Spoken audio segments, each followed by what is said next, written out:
औज़ुबिल्लाहिमिनश्शैतानिर्रजीम बिस्मिल्लाहिर्रहमानिर्रहीम अल्हम्दुलिल्लाहि रब्बिल आलमीन। अल्लाह ताला के फज़ल व करम से आज हमारी 7वीं क्लास है। कल जनाजे के मसाइल के मुतालिक था, आज हमारी गुफ्तगू है मैयत को गुस्ल देने और उसको कफ़न पहनाने के मुतालिक। मैयत को गुस्ल देने से मुतालिक जो ज़रूरी चीज़ें हैं बयान करने वाली मैं बयान करता हूँ, फिर यहाँ प्रैक्टिकल हम सीखेंगे तरीका। मैयत को गुस्ल देना फ़र्ज़ किफ़ाया है, जिस तरह के जनाजा पढ़ना फ़र्ज़ किफ़ाया है।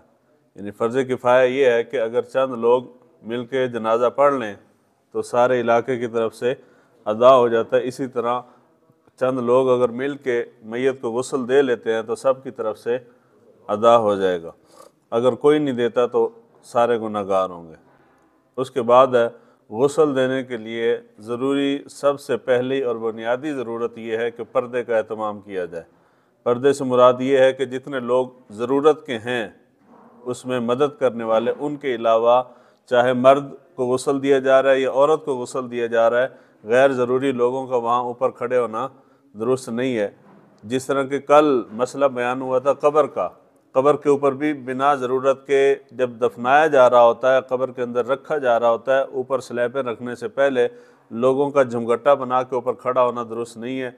इसी तरह गुस्ल देते वक्त भी यही हुक्म है, बल्कि उससे ज़्यादा सख्त है, क्योंकि गुस्ल में बाज़ दफ़ा इंसान के आज़ा नज़र आते हैं तो गैर ज़रूरी लोगों का वहाँ खड़े होना अच्छा नहीं है। और दूसरे नंबर पे पाकिस्तानियों की हमारी आदत है, नेचर बन गई है, हमने कहानियाँ गढ़नी होती हैं। अपन मुखालिफ है तो कोई गलत कहानी बनाएंगे, अगर हमारा दोस्त है या हम उससे मोहब्बत करते हैं तो उसके हक़ में ज़मीन व आसमान के कलाबे मिलाएंगे। जी इतनी खुशबू आ रही थी और चेहरा नूर से मुनव्वर था और पूरा इलाका जगमग कर रहा था। ये इस तरह के ढकोसले हम बनाते हैं, तो इसलिए गैर ज़रूरी लोगों का वहाँ पे खड़ा होना शरन जो है वो जायज़ नहीं है। जितने लोग ज़रूरी हैं सिर्फ वही खड़े हों।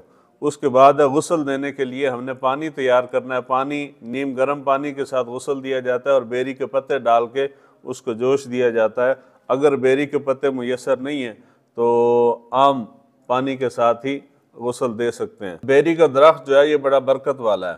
पहले ज़मानों में तो ज़मीनों के अंदर होता था, इस वक्त हर चीज़ के अंदर नफ्सा नफसी है, तो ज़रूरत वाले दरख्त भी काट देते हैं, गैर ज़रूरी तो वैसे ही नहीं रहने देते। बेरी का दरख्त हदीस मुबारका के अंदर बहुत ज़िक्र है इसका, और बड़ा मुबारक दरख्त है।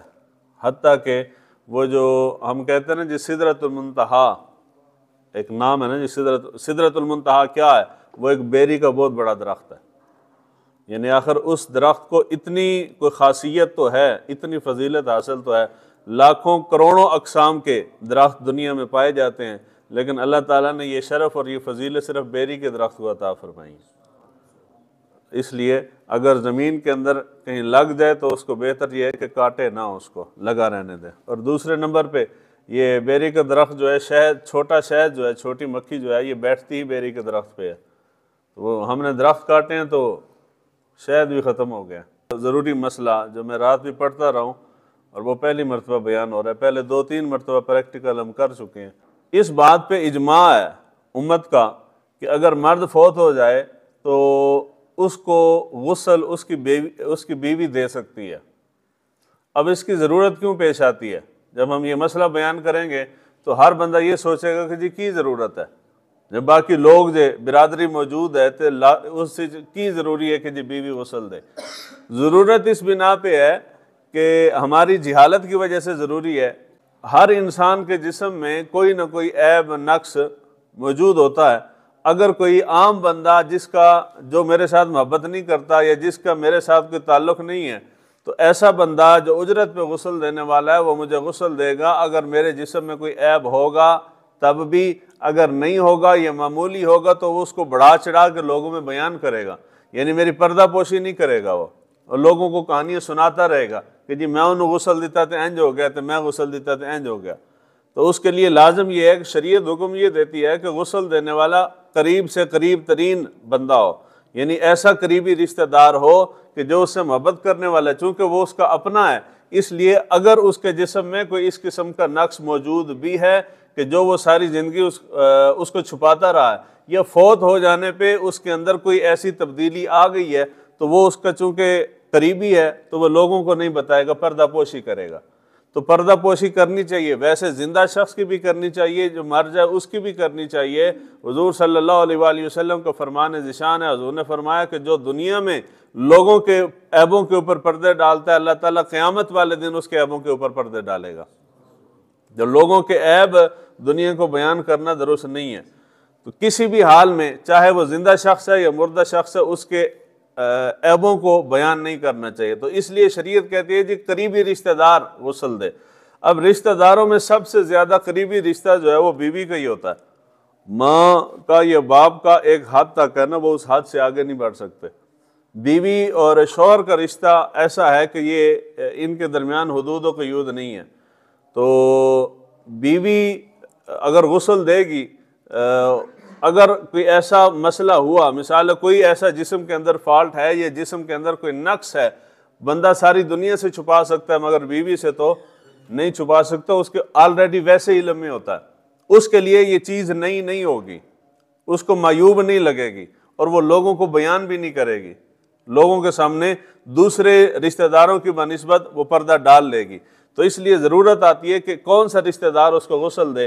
तो सबसे करीबी रिश्ता जो है वो बीवी का बनता है, बीवी गुस्ल दे। अब मसला आएगा कि जी आम मुआशरे में इसको मायूब समझा जाता है।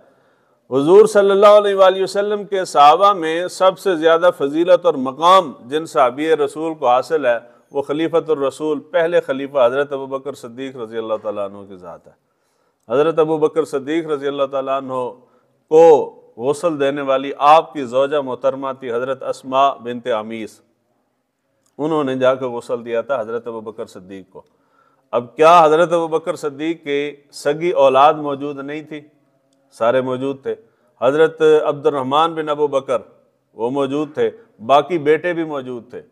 हज़रत अबू बकर सिद्दीक़ रज़ी अल्लाह तआला अन्हु का ससुराल मौजूद था, मेके में बहुत करीबी रिश्तेदार सारे के सारे, पूरी बिरादरी मौजूद थी। लेकिन गुस्ल किसने दिया? बीवी ने। अब अगर बीवी का गुस्ल देना मायूब होता तो सहाबा कभी भी गुस्ल न देने देते। रिवायत में है कि हज़रत अस्मा बिनते अमीर साहबियाँ हैं, तो उन्होंने जाके सहाबा से ये मसला पूछा कि उस वक़्त थी सर्दी शदीद, उनकी तबीयत थी ख़राब। उन्होंने उनसे जाके मसला पूछा कि क्या मैयत को गुस्ल देने से गुस्ल इंसान पे लाजम आ जाता है, यानी वाजिब हो जाता है कि ये ना हो कि मैं उनको गुस्ल दूँ तो उसके बाद ठंडे पानी से मुझे भी नहाना पड़े। तो सहाबा ने कहा कि नहीं, लाजम नहीं है, यानी जो गुस्ल देगा उसके लिए गुस्ल करना लाजम नहीं है, आप गुस्ल दे लें। तो हज़रत अस्मा बिनते अमीस ने हज़रत अबू बकर सिद्दीक़ को खुद गुस्ल दिया। इसके अलावा बहुत सारी रिवायात, कसीर रिवायात ऐसी मौजूद हैं जिनके अंदर ये बयान होता है कि ख़वातीन ने अपने शौहरों को गुस्ल दिया है। दूसरा मसला, ये मसला ऐसा है जिसके ऊपर किसी को इख्तलाफ नहीं, यानी कोई भी इसके अंदर कतगन नहीं है, कोई मसला इसके अंदर नहीं है, बिना झिझक के बीवी अपने शौहर को गुस्ल दे सकती है। दूसरा मसला आ जाता है कि शौहर अपनी बीवी को गुस्ल दे, इसमें इख्तलाफ थोड़ा सा है। इख्तलाफ क्या है? इख्तलाफ ये है कि जी चार आइम्मा हैं, इमाम अहमद बिन हम्बल, इमाम मालिक, इमाम शाफी और इमाम आज़म अबू हनीफा। इमाम आज़म अबू हनीफा रज़ी अल्लाह तआला अन्हु को छोड़ के बाकी तीन आइम्मा का मौक़िफ़ ये है कि जी मर्द अपनी बीवी को गुस्ल दे सकता है। इमाम साहब इमाम आज़म अबू हनीफा फरमाते हैं कि जी नहीं दे सकता, और ना देने की वो दलील क्या देते हैं, यानी हम हनफी हैं तो वो दलील क्या देते हैं? वो दलील ये देते हैं कि जी औरत अपने शौहर को गुस्ल इसलिए दे सकती है कि शौहर के फौत हो जाने से वो जो उन दोनों के दरमियान रिश्ता था, मियाँ बीवी का निकाह का रिश्ता था, वो ख़त्म नहीं होता। यानी जब तक औरत इद्दत में है रिश्ता ख़त्म नहीं हुआ ना, वो ऑलरेडी रिश्ते के अंदर मौजूद है। यानी शौहर फौत हो जाए तो उसकी बीवी जब तक इद्दत नहीं गुजरती शरई लिहाज से उसकी बीवी ही शुमार होती है, जबकि बीवी फौत हो जाए तो मर्द के ऊपर इद्दत कोई नहीं होती है ना जी। यानी कल बीवी फौत हुई तो आज मर्द दूसरी शादी कर सकता है, जब वैसे उसने डर को सारी जिंदगी उसने नहीं की थी तो मरने तो बाद आराम नाल कर सकता है, हालांकि जिंदगी भी कर सकता है, उससे निकाह दे नाल कोई लिंक नहीं है। तो वो कहते हैं, जो कहते हैं कि जी जायज़ नहीं, वो ये दलील देते हैं, वो कहते हैं कि जी इस वजह से, इस बिना पे चूंकि उसका रिश्ता निकाह का उसके साथ ख़त्म हो गया, तो इसलिए शोहर अपनी बीवी को गुस्ल नहीं दे सकता। बीवी का रिश्ता चूंकि कायम है इसलिए बीवी उसको गुस्ल दे सकती है। जिन्होंने कहा कि जी मर्द अपनी बीवी को गुस्ल नहीं दे सकता, वो सिर्फ ये कहते हैं कि जी गुस्ल नहीं दे सकता, यहाँ तक मसला है। बाकी हमारे यहाँ जो मशहूर है जी देख भी नहीं सकता, या उसको छू नहीं सकता, या उसको कंधा नहीं दे सकता, या कब्र में नहीं उतार सकता, ये सारा बकवास है। वो कंधा भी दे सकता है, अपनी बीवी को देख भी सकता है, उसको छू भी सकता है, कंधा दे के कब्र के अंदर उतार भी सकता है, उसका हक है उतारना कब्र के अंदर। लेकिन ये है कि वो बीवी फौत हो जाए तो सबकी नजरें शोहर के ऊपर होती हैं, रोंदा पे कि कोई नहीं रोंदा पे। वो बेचारा क्या करे, रोएगा तो तब भी फंस जाएगा, ना रोएगा तो तब भी फंस जाएगा। यानी वो बंदा इजहार नहीं कर सकता ना कि जी मैं बीवी से मोहब्बत करता था। लोग कहते हैं कि जी बंदा रन मुरीद से, हालांकि मोहब्बत करना तो एक फितरती चीज़ है, होनी चाहिए। जिन्होंने कहा कि जी मर्द अपनी बीवी को गुस्ल नहीं दे सकता, वो ये कहते हैं कि जी वो उसकी शक्ल देख सकता है, उसको शक्ल आखिरी दीदार उसका कर सकता है। जो गैर महरम बंदा है, जिस तरह हम जिंदगी में औरत को नहीं देख सकते गैर महरम को, इसी तरह मरने के बाद भी जब बंदा मर्द फौत होता है तो हम जनाजा गाह में उसको रखते हैं ना जी, लोग तरतीब के साथ आते हैं उसका चेहरा देखने के लिए, ऐसे तरह ना मर्द। लेकिन औरत कदे किसे रखे, नहीं रखते। क्यों नहीं रखते? क्योंकि वहाँ जनाजे में जो खड़े होते हैं वो सारे उसके महरम नहीं होते, वो जो उसका चेहरा देखने वाले सिर्फ उसके घर में होते हैं। तो इसका मतलब ये है कि जो शौहर को इजाज़त दी जा रही है कि वो चेहरा देख ले, इसका मतलब ये है कि वो गैर महरम नहीं है, गैर महरम नहीं है। जिन्होंने कहा कि जी मर्द अपनी औरत को गुस्ल दे सकता है, उनकी एक दलील ये है। दूसरी दलील इब्न माजा के अंदर बाब है, मर्द का बीवी को गुस्ल देना और बीवी का शौहर को गुस्ल देना। इसके मुतालिक किताबुल जनाइज का तकरीबन गालिबन बाब नंबर 9 है, उसके अंदर रिवायत है। उम्मुल मोमिनीन हज़रत आयशा सिद्दीक़ा रज़ियल्लाहु ताला अन्हा फरमाती हैं, हुज़ूर सल्लल्लाहु अलैहि वसल्लम किसी जनाजे के अंदर शरीक हुए, जनाजे से जब वापस आए तो मेरे सर में शदीद तकलीफ़ थी, उम्मुल मोमिनीन के सर में शदीद तकलीफ़ थी। आप फरमाती हैं कि जब हजूर तशरीफ़ लाए तो मैं दर्द की वजह से तड़प रही थी, हाय हाय कर रही थी। हुजूर सल्लल्लाहु अलैहि वसल्लम तशरीफ़ लाए तो हजूर ने फरमाया कि तुम्हें क्या है, तुम्हें इससे क्या फ़र्क पड़ता है, अगर तुम मेरी मौजूदगी में इस दुनिया से जाती हो तो मैं खुद तुम्हें गुस्ल दूंगा, मैं खुद तुम्हें कफन पहनाऊंगा, मैं खुद तुम्हारा जनाजा पढ़ूंगा और मैं खुद तुझे दफना के आऊँगा।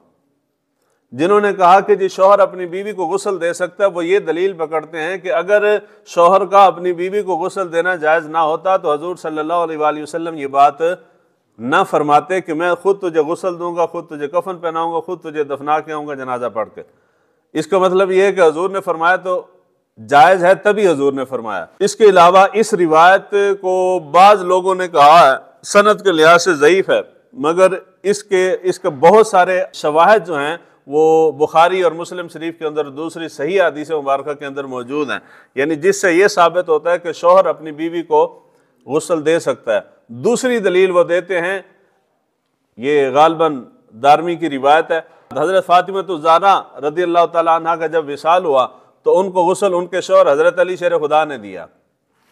बाज़ रिवायात में ये है और बाज़ कहते हैं कि रिवायत दुरुस्त नहीं है, यानी वो जो गुस्ल दे रही थी खातून हज़रत उम्मे हानी थी गुस्ल देने वाली, तो हज़रत अली शेर खुदा जो गुस्ल देने वाले के साथ होते हैं ना, तावन करने वाले, पानी भर दिया या बाकी चीज़ें उठा दी, तो हज़रत अली उनमें शामिल थे। और बाज़ रिवायात में है कि हज़रत अली शेर खुदा ने खुद ही गुस्ल उनको दिया, जिनका मौक़िफ़ ये है कि जी मर्द अपनी बीवी को गुस्ल दे सकता है। शरई लिहाज से ज़्यादा वोट इस तरफ हैं कि जी मर्द अपनी बीवी को गुस्ल दे ले। अहादीस मुबारक में वाज़े तौर पे इसकी ममानत कोई नहीं है, यानी मना करने की, इसको रोकने की कोई भी रिवायत अहादीस में मौजूद नहीं है, ये सिर्फ उलमा के मौक़िफ़ हैं। अगर अहादीस को देखा जाए तो अहादीस इस बात पे दलालत करती हैं, इसके जवाज़ पे दलालत करती हैं कि जी शौहर अपनी बीवी को गुस्ल दे सकता है। और ज़्यादा बेहतर भी है क्योंकि ये ज़्यादा करीबी रिश्ता है। तो इस ज़माने में जितने फितने फसाद हैं, अगर ये मियाँ बीवी ही आपस में ये तय कर लें कि हम एक दूसरे को गुस्ल देंगे तो ये जितनी कहानियाँ बाद में निकलती हैं ना फौत हो जाने के बाद, नई नई तो नहीं निकलती, चूँकि गम की कैफियत होती है, बाद में सारे कहानियाँ निकाल देंगे जी ऐसे था ऐसे था ऐसे था, तो ये सारी कहानियाँ बंद हो जाएंगी, फितने फसाद बंद हो जाएंगे, ऐब भी एक दूसरे के छुपे रहेंगे।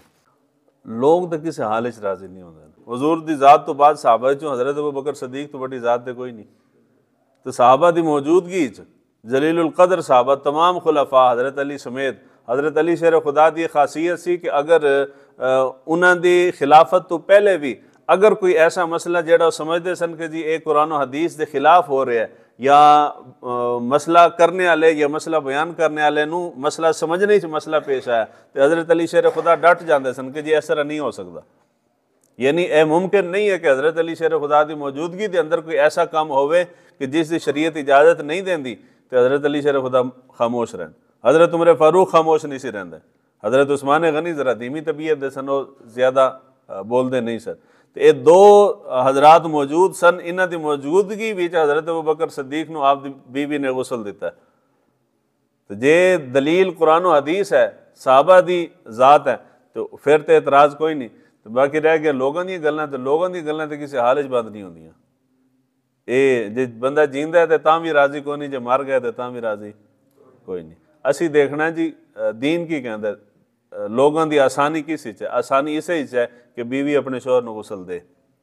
बाकी हाल यह है कि बीवी छोड़ के जरे करीबी रिश्तेदार ने वो भी नेड़े नहीं लगते, हर जगह तो मखसूस किया है कि जी फलां गुसल देगा, बस उसने 4 पैसे दिते तो गुसल दे के टुर जाता। तो अलमिया है कि इलाके के अंदर जरे गुसल देने वाली खवातीन या मर्द मुकर्रर ने उन्होंने को जाकर तुम गुसल का तरीका पूछ लो तो उन्होंने भी नहीं आता, उन्होंने जाके कफन का पूछ लो तो कफन का नहीं पता। उत्थे साढ़े इलाके से एक ही दुकान से जिदे कोल सारे मसलक वाले कोई बंदा फोत होया तो जाके उहदे कोल कफन ले आंदे सन। उसका कफन कटिंग जरी ना वो ठीक नहीं सी, कफन दुरुस्त नहीं सी बनाता। यानी अरसा दराज तो पहले उसका वालद सेल करता सी, फिर वालद फोत हो गया तो फिर उसका बेटा बैठ गया। यानी नस्ल दर नस्ल वो कफन तैयार कर रहे हैं। हुण लोगों के जहन इत्ते इत्मीनान है कि जी इन्हां दा खानदानी काम है कफन बनाना, लेकिन कफन उसका ठीक नहीं सी। मैं जाके उसके कोल पूछा, मैं कहा यार की बना रहे हैं? कहता जी तुसी नवे आए हो, साड़ा खानदानी काम असीं तो इंज ही बनाने हैं। मैं दीन खानदानी नहीं होंदा ना, दीन का ताल्लुक कुरान हदीस के नाल है, तो सारे का सारा सत्यानाश कर रहे हैं कफन का। तो यानी जितने लोग असी मुकर्रर किए ना कफन पहनाने वाले, बनाने वाले या गुसल देने वाले, ये वो लोग ने जिन्होंने खुद गुसल वगैरह का अता पता नहीं है। वो खुद गुसल करने तो उन्होंने पता ही नहीं कि चीज़ जरूरी है कि चीज़ जरूरी नहीं। इस वास्ते बेहतरीन तरीका दूसरा है कि कोई बंदा मैनू गुसल देगा तो वह मगरू लाएगा, अगर मेरा अपना कोई गुसल मैनू दे रहा होगा तो मगरू नहीं लाएगा, वो तसल्ली नाल गुसल देगा, अपना समझ के देगा गुसल। इस वास्ते बेहतर है कि करीब तो करीबी रिश्ता जड़ा है वो उसनों गुसल देवे। तो गुसल देने नाल बंदे दो तो गुसल फर्ज नहीं होता। वज़ू है, इंसान को वज़ू कर लेना चाहिए। वो वज़ू भी सिर्फ इस वजह तो है कि अगर छींटे उससे पहन गए, चूँकि संजा भी करना होता है, पानी नापाक भी हो सकता है, तो वो छींटे पहन गए तो कपड़े नापाक हो सकते हैं। अगर छींटे नहीं पे तो कपड़े तब्दील करने की भी ज़रूरत नहीं है, सिर्फ वज़ू कर लेना काफ़ी है। हो गया जी, कोई मसला है? गुसल देने वास्ते एक चीज़ जी हमेशा याद रखनी, जेडी चीज़ इंसान के जिसम का हिस्सा है ना वो असी अलग नहीं कर सकते। बाज़ इलाकों के अंदर ज़ेरे नाप वगैरह या बगलों की सफाई रेज़र लैके, चूँकि गुसल देने वाले जायल होंगे ना, उन्होंने नहीं अता पता होंगे, वो रेज़र लैके तो सफाई करन बह जाते हैं। जिस तरह जिंदा शख्स की वो हिस्सा जोड़ा कि देखना जायज़ नहीं है, यानी सतर औरत लाजम है, इस तरह बंदा फोत हो जाए तो उसके भी सतर लाजम है, तुसी नहीं देख सकते हो हिस्सा। यानी मर्द का सतर की है, नाफ तो लैके गोडियां तक, यह हिस्सा मर्द का देखना जायज़ नहीं है। फोत हो जाने तो बाद भी यह हिस्सा देखना जायज़ नहीं। इस वास्ते जो सफाई करांगे तो सफाई तो सारा कुछ हटाना पड़ेगा। जो हर वो चीज़ जी इंसान के जिसम का हिस्सा है वो असी अलग नहीं कर सकते। नाखून ने कट नहीं सकते, बाल ने वो असी कट नहीं सकते, मुछां वड्डियां हुई ने वो नहीं कट सकते, कोई भी ऐसा मसला है तो नहीं हटा सकते। इला एक कोई ऐसी चीज़ है जरी इजाफी लगी हुई है, मिसाल बंदा बीमार सी, पट्टी वगैरह या कोई इस किस्म के कनोला वगैरह लगा हुआ है तो वह असी उतार सकते हैं। मक्खी बैठी हो तो उड़ा देनी होगी। जिस वक्त असी तख्ते के उत्ते लिटाना है ना मुर्दे नूं, ते सब तो पहले लिटाने तो पहले उसनूं धोनी देना, धोनी ये है कि कोई भी खुशबू वाली चीज़, मिसाल अगरबत्तियाँ तुसीं ला लेंदे एक बर्तन के अंदर, तो उस बर्तन नूं ताक अदद के अंदर उस तख्ते दे इर्द गिर्द घुमाना, ठीक है। ये ताक अदद जे 3 दफ़ा कर लो, 5 दफ़ा कर लो, 7 दफ़ा कर लो, इस तरह, ठीक है। उस तख्ते नूं भी धोनी दी जाती है, तो जिस वक्त कफन पहनाने की बारी आती है तो कफन नूं भी धोनी दी जाती है।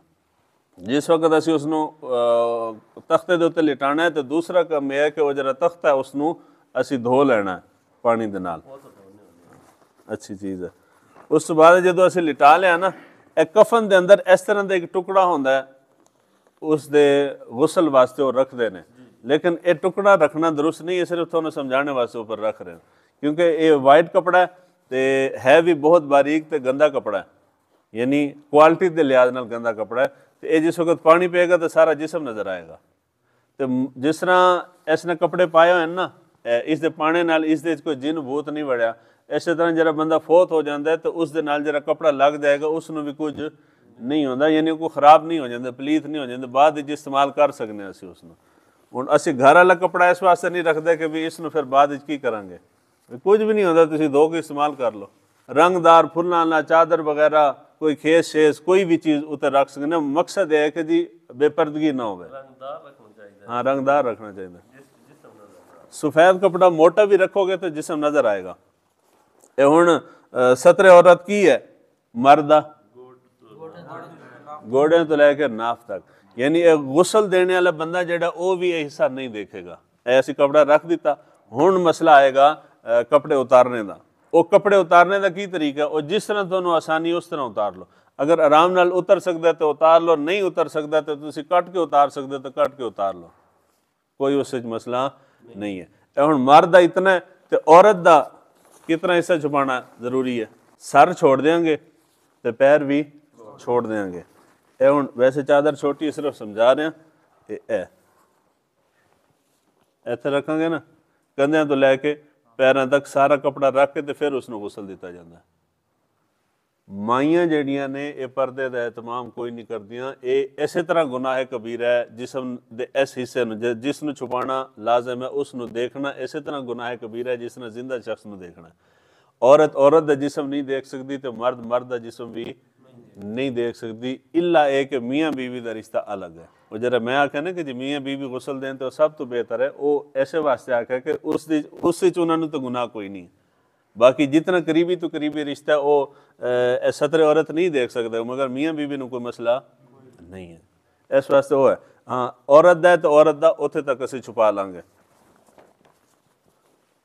ऐसे कपड़ा सट दिता, कपड़ा सिर्फ इतना ना होवे, ए जरा कपड़ा ये छोटा है, क्यों छोटा है? इस वास्ते कि जो असीं इसकी साइड चेंज करांगे दूसरे साइड उत्ते करांगे गुसल देने वास्ते तो पीछे नज़र आएगा। तो कपड़ा वड्डा होना चाहिए, जरा सारा जिसम नूं कवर करे। ऐसी कर दिता, कपड़े असीं उतार दिते। उतारने तो बाद बिल्कुल सिंपल जिहा एक जुमले च सारा गुसल समझा दें। तो गुसल का तरीका मैयत नूं उही सेम तरीका है जिहड़ा जिंदा शख्स दा है, उस विच कोई होर इजाफी शै नहीं है। जिस तरह जिंदा शख्स दे सुन्नत तरीका है ना गुसल देने का, याद है ना, सारा पीछे पढ़ चुके हैं ना, बिल्कुल सेम वही तरीका है। सिर्फ एक फ़र्क है, फ़र्क यह है कि उस वक्त असीं आप गुसल कर रहे होने तो ये बंदा आप नहीं कर सकता, असीं करवा रहे होने, बस ये फ़र्क है। उसे दूसरा फ़र्क यह है कि जे तुसीं कुली करते हो, नक च पानी पाते हो, जरा बंदा फोत हो जाता है तो कुली भी नहीं करा सकते, नक च पानी भी नहीं पा सकते, वो रोई गिली करके तो असीं उसनूं साफ कर लांगे बस। बाकी जिस तरह जिस तरह गुसल है बिल्कुल सेम उस तरह करेंगे। हुण जिंदा शख्स का गुसल करने का तरीका की है कि गुसल अगर करना है तो सब तो पहले की करेंगे, हाँ सब तो पहले की करेंगे, इस्तिंजा करेंगे। जरा बंदा गुसल करा रहे वो मुर्दे का इस्तिंजा कराएगा। हुण इस्तिंजा की है कि वो कपड़ा हटा देगा, कपड़ा नहीं हटाएगा, कपड़े के नीचे हाथ करेगा। कफन दे नाल वो थैलियां मिलदियां ने, लिफाफे, 2 लिफाफे या 3 लिफाफे नाल होंदे ने। वो बगैर कपड़े दे भी उसकी शर्मगाह नूं असीं टच नहीं करना। वो थैली पा के हाथ दे उत्ते, अगर थैली नहीं है तो ग्लव्स मिल जाते हैं, वो पा के तो फिर इस्तिंजा करवाना है। इस तरह नंगे हाथ इस्तिंजा, साबुन के लिहाज नाल थैली बेहतर है। लग जाती हैं, लेकिन ये है कि हुण सिलाई हुई नहीं होंदी तो ग्लव्स रख देंगे। बाज़ जगह तो होंगे, बाज़ जगह तो कोई नहीं, नाल ग्लव्स रख देंगे ने कफन वाले, तो ग्लव्स भी होए तो कोई मसला नहीं है, वो पा के तुम करा सकते हो। यानी मुराद यह है कि ग्लव्स पाओ या वो थैली हाथ के उत्ते चढ़ाओ, वो चढ़ा के तो फिर इस्तिंजा करना। इस्तिंजे तो मुराद ये नहीं है जिस तरह जिंदा शख्स का करवाया जाता है कि जी तुम वो 3 उंगलियां तो ज़्यादा नहीं करना। मकसद है कि अगर कोई नापाकी वगैरह निजासत है तो वो साफ़ हो जाए। वो इस्तिंजा करवाने तो बाद फिर असी की करांगे, वजू करांगे, वजू करने ना जिंदा शख्स, फिर असी मुर्दे का वजू करवाएंगे। वजू तो वजू ही है कि तुसी पहले हाथ धोंदे हो फिर कुली ते फिर नक च पांदे हो, एदे च इस तरह नहीं है। एदे सिंपल जो है वो रोई दे नाल नक ते दंद वगैरह वो फेर के साफ करके ते असी चेहरा धोवांगे उसका।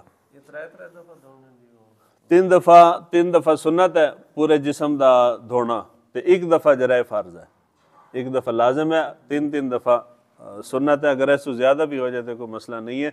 मुराद सिर्फ ये है कि मकसद है कि वो जिस्म पाक हो जाए।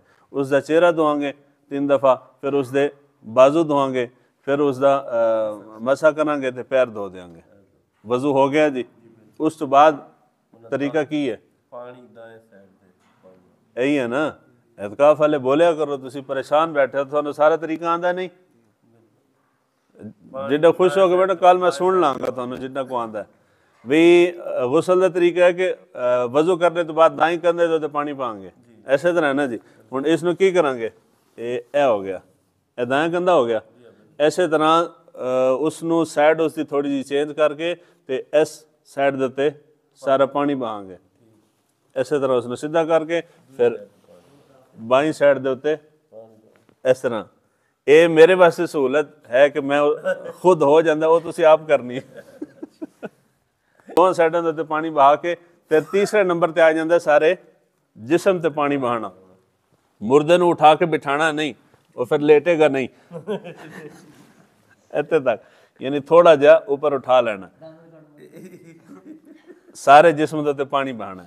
जिस वक्त सारे जिस्म ते पानी बहा लांगे ना, जिस वक्त बंदा फौत हो जाता है तो खून की गर्दिश रुकती है, आज़ाद जो रहने वो आकड़ जाते हैं। गर्म पानी इस वास्ते इस्तेमाल किया जाता है, गर्म पानी नाल जिस्म जरा नरम हो जाता है, नॉर्मल हालत आ जाता है। और नॉर्मल हालत आएगा तो उसनू जिस तरह मैं बिठाया सी ना, 1 मिनट बैठा था, ऐसे तरह पूरा सीधा नहीं बिठाना, इस तरह थोड़ा जिहा बिठा के मैं रखा हाथ हाली इंशाल्लाह बुढ़ा नहीं आया मैं। तो मर्द है या औरत है, उसके पेट नू नीचे की तरफ इस तरह मलना। क्यों मलना? ना मलने का ना नुकसान ये होता है, इंसान है ना उसने खादा पीता होया है, तो जिस वक्त तुम गुसल चुसल दे के ते कफन पहनाओ तो उस पेट च कोई चीज़ निजासत निकल आवे, जिस तुम चुकना है ना उसमें कट्ठा तो होएगा, तो अगर निकल आएगी तो कफन खराब हो जाएगा। तो कफन वास्ते वो जनाजे की शरायत चुकी सी, याद है? हुण सिर पकड़ के बैठो। बंदे का पाक होना भी तो कफन का पाक होना भी जरूरी है। तो जो निजासत निकलेगी, कफन भी नापाक होएगा तो बंदा भी नापाक हो जाएगा, तो फिर जनाजा नहीं हो सकेगा। दूसरा उसका फायदा यह होता है कि पेट फुलदा नहीं। जो तुम ज़्यादा देर तक रखते हो ना तो फिर उसके पेट के उत्ते कोई ना कोई चीज़ वजनी रखी जाती है, पेट फुल ना जाए। मलने नाल जरा उजरा अगर पेट दे विच हवा वगैरह है तो निकल जाएगी, वो पेट फूलेगा नहीं। इस वास्ते ज़रूरी है पेट नू मलना। पेट 3 दफ़ा असी पानी बहा के पूरे जिस्म ते पानी भी बहा लिया, सज्जे खब्बे पानी बहा लिया, उस तो बाद असी पेट मलिया। तो हुण अगर कोई चीज़ निकल आती है, निकलती है या नहीं निकलती, तो क्यों पता लगेगा? नहीं पता लगेगा, क्योंकि ऊपर तो कपड़ा है ना। इस वास्ते पेट मलने तो बाद फिर उस तरह उस तरतीब नाल जिस तरह पहले इस्तंजा कराया से, उस तरह दोबारा इस्तंजा करांगे। कितनी दफ़ा इस्तंजा हो गया? दोबारा इस्तंजा करवाने तो बाद हुण अगे अपनी मर्जी, चाहो तो तुसी साबुन ला लो जिस तरह जिंदा शख्स नूं लांदे हो, उस तरह साबुन ला के तो दोबारा उस दे पानी, हाँ पानी बहा लो, पाक साफ कर लो, ठीक है। अगर साबुन नहीं लाया, इस तरह 3 दफ़ा पानी बहा दिता है तो शरी तौर पर गुसल उसका मुकम्मल हो चुका है। साबुन नहीं भी लाया, 3 दफ़ा पानी बहा के तो उसनू तुसी फटे ते ले आंदे हो, दूसरे फटे ते उत्ते ले आंदे। ऐसी हालत ऐसी कैफियत बंदा है कि उसनू गुसल देना मुमकिन नहीं है, या मुश्किल है, या कोई मसला है, जिस्म बॉडी ख़राब हो गई है, सिर्फ 1 दफ़ा पानी उस उत्ते बहा दो। अगर बग़ैर गुसल दे ਉਸ ਦਾ ਜਨਾਜ਼ਾ ਨਹੀਂ ਹੁੰਦਾ। ਇਸੇ ਤਰ੍ਹਾਂ ਹੈ ਨਾ ਜੀ, याद है वो शरायत ही चूँ है, शर्त पूरी नहीं होगी तो जनाजा नहीं होगा। हाँ, ऐसी सूरत आ गई है कि वो पानी बहाना भी मुमकिन नहीं है, आखिरी उसकी हद है कि उसने तयम्मुम करवाएंगे, जेड़ा कि तयम्मुम असीं सीखिया वही तयम्मुम मुर्दे नूं भी करवा देंगे, बस उसका गुस्ल हो जाएगा। ये हुण है कफन बिछाने की बारी, हुण बेशक उठ जा। चादरां विच तरतीब यह है कि जी अगर है वो मर्द तो उसके 3 कपड़े ने, कितने कपड़े हैं जी? 3 कपड़े। अगर औरत है तो उसके 5 कपड़े ने। ये जी तरतीब समझोगे ना, थानू ये मसला नहीं बनेगा कि जी किदे कोल कफन कटवाइए, तुसी बाजारों कपड़ा लैके खुद कफन कट सकते हो तरतीब नाल। सब तो पहले बड़ी चादर, वो बड़ी चादर की लंबाई की है, लंबाई है कि बंदा 5 फुट का ते चादर जी 6 साढ़े 6 फुट की होवे, इजाफी चादर और सिर तो ते पैरों तो बनने वास्ते होंदी है, ठीक है। यानी उसके कद तो इतनी बड़ी होवे कि तुसी सिर वाली साइड तो भी पैरों वाली साइड तो भी बन सको। ये पहली चादर आ गई वड्डी चादर, ये मर्द की भी होंदी है तो औरत की भी होंदी है।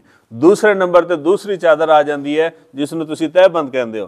तहबंद होंदी है, उसकी लंबाई है कि उसके कद तो लैके ते पैरों तक होंदी है, जरा इजाफी वड्डी चादर च असीं रखिया सी बनने वास्ते, वो तहबंद च इजाफी हिस्सा नहीं होंदा। मिसाल है नीचे जरी रखी हो वड्डी चादर होगी, ऊपर असीं रखी तहबंद, सीधा करो यानी ए इजाफी है ना, सिर्फ समझा रहे हैं, ए इजाफी है बनने वास्ते, तो ए दूसरी चादर आ गई। इस इधर फोल्ड करो सो, ए दूसरी चादर इतनी है, इसनू की कहने तहबंद, धोती जिसनू आम जबान कहते हो। यानी ये धोती इजाफी कपड़ा नहीं है, ये भी बड़ी चादर है। इसकी मिकदार की है, सिर तो लैके पैरों तक हो गया। जरा अमूमी तौर पर कट के देंगे ना, कटिंग करते ने कफन की, वो ऐसे तरह कटिंग होती है। इन्होंने चीज़ों के उत्ते गौर किया करो, ये सिर्फ मौलवी का मसला नहीं है, मैयत हर घर च होंदी है ना, उस वक्त मौलवी साहब कोई नहीं आते होंगे मैयत के उत्ते, इस वास्ते ये जिम्मेदारी तुसीं खुद निभानी है। तो अगर वो दुकान वाला गलत कट रहा तो ये थोड़ी मैयत के नाल मुखलिस नहीं है, असी तो मुखलिस है ना कि फौत बंदा साडा होया, दुकान वाले तो कुछ नहीं लगता। इस वास्ते शरी जिम्मेदारी भी साडी है। दुकान वाले कटिंग ए करते हैं, गला कट दिता तो सामने तो कट ला दिता। अगर औरत का कफन है तो औरत के कफन सामने कट लगता है सीने ते, एजरा नजर आ रहा है ना जी। अगर मर्द का कफन है तो मर्द के कफन सामने कट नहीं होंदा, और सज्जे मूंढे दे उत्ते होंदा, दाई साइड दे उत्ते इत्थे, यानी ए गला है ना, इत्थे कटिंग होएगी उत्ते, ठीक है। यानी ये मर्द ते औरत का फर्क है। मर्द की कटिंग कित्थे होएगी? सज्जे पासे मूंढे दे उत्ते, ते औरत दी सीने दे उत्ते, जिस तरह क्या कटिया होया। दूसरे नंबर ते जिहड़ी कमीज कट्टी जाती है, कमीज की हद यह है कि इत्थों कंधियां तो लैके गोडियां तो नीचे तक होनी चाहिए, ठीक है जी। तो जिहड़ी जिंदा वास्ते भी यही है शरी तौर पर, उसकी कमीज गोडियां तक होवे या गोडियां तो नीचे तक होवे, ऊपर तक शरण दुरुस्त नहीं। वो तुसी जिंदगी च पा सकते हो, मर्द हैं पूरी कमीज पानी पेगी। दूसरे नंबर के उत्ते अगे वाली ते पिछली साइड बराबर होनी चाहिए है। ये हुण देखो ना, ये दुकान वाले ने कटी, मैं उसके नाल खड़ा सा, मैनू पता है कि गलत कट रहा है, लेकिन ये मैं सिर्फ समझाना सी ना, मैं उसने नहीं आखे गलत। जिसले सारा उसने बना के दे दिता, फिर मैं उसने गलतियां दसन में सारा गलत कर रहे हैं। ये देखो ना, ये उसने कफन की कटिंग की थी कमीज की, अगली देख लो, पिछली देख लो, यानी कंध तक भी नहीं जाती। अमूमी तौर पर जो दुकान वाले कटिंग करते हैं इस तरह करते हैं। ये शरण जरा ये कफन जायज़ नहीं है, यानी अगली साइड भी पिछली साइड भी बराबर आएगी, जिस तरह के जिंदा शख्स का होता है। गुसल भी जिंदा शख्स वाला दिता है ना, कपड़े भी वही ने बिल्कुल सेम उसी तरह पर्दा करना, यानी इस तरह बराबर रखना। 2 कपड़े हो गए, तीसरा कपड़ा है, ये हो गई कमीज उसकी, की हो गई जी? कमीज हो गई। ये अंदाजे नाल असी उत्थे रखांगे कि जी बंदा असी इत्थे लिटाना तो इत्थे उसका सर आएगा, इत्थे सर आएगा तो उत्ते सीधी करांगे तो कफन पै गया, ठीक है जी, कोई मुश्किल नहीं है। ये हुण 3 कपड़े किस दे ने? औरत दे कितने कपड़े ने? औरत दे 5 कपड़े, यानी 3 ये हो गए तो 2 इजाफी आनगे। उस होंदी है ओढ़नी, ਇਹ ओढ़नी है। ओढ़नी ये है कि वो थोड़े जिस्म नू चौड़ाई च भी कवर करे ते लंबाई च जिहड़ी है वो कमर तो लैके ते थोड़े इत्थे चेहरे तक आवे, इतनी होवे। ਇਹ ਜਿਹੜੇ ਇਹ ओढ़नी उन्होंने बना के ਦਿੱਤੀ है, यानी ਉਹ ਉਹਨਾਂ ਕੋਲ ਜਿਹੜੇ 3 ਪੀਸ ਬਚਦੇ ਨੇ ਉਹ 3 ਟੋਟੇ ਕੱਟ ਕੇ ਦੇ ਦਿੰਦੇ ਨੇ, ਇੱਕ ਨਾਲ ਤੁਸੀਂ ਪਰਦਾ ਕਰ ਰਹੇ, ਇੱਕ ਮੁਸੱਲਾ ਵਿਛਾ ਲਿਆ ਤੇ ਇੱਕ ਜਰਾ ओढ़नी ਬਣਾ ਲਿਆ। ਮਗਰੋਂ ਜੇ ਲਾਣਾ ਹੁੰਦਾ ਇਸ ਵਾਸਤੇ ਦੁਕਾਨ ਵਾਲਾ ਕਫਨ ਠੀਕ ਨਹੀਂ ਹੈ। ਇਹ ਹੁਣ ओढ़नी ਸ਼ਰੀ ਲਿਹਾਜ਼ ਨਾਲ ਛੋਟੀ ਹੈ, ਜਿਵੇਂ ਮਿਸਾਲ ਹੈ ਉਸ ਦੀ ਕਮਰ ਇੱਥੇ ਤੱਕ ਆਂਦੀ ਹੈ, ਇੱਥੇ ਤੁਸੀਂ ਸਿਰ ਰੱਖੋਗੇ ਤੇ ਚਿਹਰੇ ਦੇ ਉੱਤੇ ਕਪੜਾ ਨਹੀਂ ਆਏਗਾ। ਠੀਕ ਹੋ ਗਿਆ। ਇਹ ਅਗਰ ਔਰਤ ਹੈ तो औरत वास्ते तुसी कमीज तो पहले ओढ़नी बिछाओगे, ए ओढ़नी हो गई। ठीक है।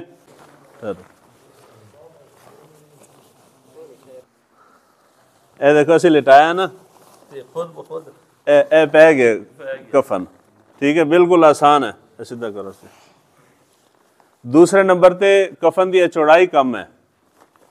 ए देखो ना, जरूरी नहीं कि बंदा स्मार्ट ही होवे, बंदा मोटा भी हो सकता है। यह जरा कफन है थोड़ा जहा भी, ये तो यानी कि बच्चा है ना, बड़े बंदे नूं कवर नहीं करता, साइडां नंगियां होणगियां, इस वास्ते उसकी चौड़ाई इस तो ज़्यादा होनी चाहिए ताकि जिस्म नूं कवर करे। भी मेरे मरने तो बाद पता नहीं किस दे पैसे नाल मैनू किस तरह का कफन पहनाया जाएगा, मेरे इलम विच नहीं है ना। ठीक है, पता नहीं सही भी होएगा या नहीं सही होएगा, तो कम अज़ कम मैं इतना तो अपने वास्ते कर सकना ना यार, मैं अपनी हलाल की कमाई चो खुद जाके अपनी पसंद का कफन खरीदा तो बनवा के रख ला। ਇਹ ਮਰਦ ਦਾ ਹੋ ਗਿਆ। ਤੇ ਔਰਤ ਵਾਸਤੇ ਜਦੋਂ ਅਸੀਂ ਆਖਿਆ ਜੀ ओढ़नी आ गई तो ओढ़नी आ गई।